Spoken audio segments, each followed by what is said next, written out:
তারিখ মূল্য যদি দেন নিজের দোকান নিজের দোকানে যদি উৎপাদনগুলো খুবই ক্ষতিকর এবং এটা বাংলাদেশ থেকে নিষিদ্ধ।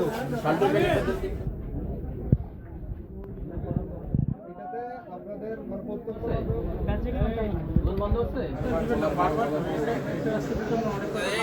খাবার কখনো মাটিতে রাখবেন না।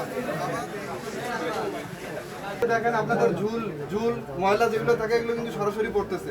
আর একটা জিনিস বলছি যে এই যে আপনারা যে এই যে দইগুলো তৈরি করেন এই দইগুলোতে অবশ্যই আপনারা ডেট দিবেন, যেহেতু জানেন যে 2 দিন থাকে, যেদিন তৈরি করছেন তার একদিন পরে আরেকটা ডেট দিবেন এক্সপায়ার, ঠিক আছে, যাতে মানুষ দেখা সহজে বুঝতে পারে। আপনাদের জিলাপিতে হাইড্রোস পাওয়া গেছে, ঠিক আছে, হয় জিলাপিতে আপনারা ইউজ করছেন মশমরাসা করার জন্য আর না হলে গুড়ে ইউজ করা ছিল। যদি আপনারা নিজেদেরকে মনে করেন যে না আমরা গুড়ে জিলাপিতে ডিরেক্ট ইউজ করি নাই, তাহলে যেখান থেকে আপনারা গুড় কেনেন তাদেরকে বলবেন যে হাইড্রোস দেওয়া গুড় আমাদেরকে দেবেন।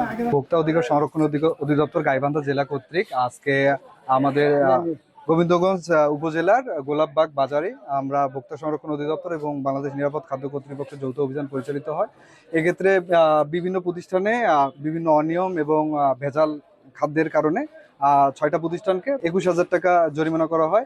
এখানে আমাদের মোবাইল ল্যাবরেটরি বাংলাদেশ নিরাপদ খাদ্য কর্তৃপক্ষের যে ভ্রাম্যমাণ ল্যাবরেটরি এর মাধ্যমে বিভিন্ন খাবার দোকানে বিভিন্ন খাদ্যদ্রব্য বিভিন্ন প্যারামিটার টেস্ট করা হয় এবং এখানে ভেজাল শনাক্ত হয়। আমরা পূর্বেই বললাম যে 6টি প্রতিষ্ঠানকে 21,000 টাকা জরিমানা করা হয়।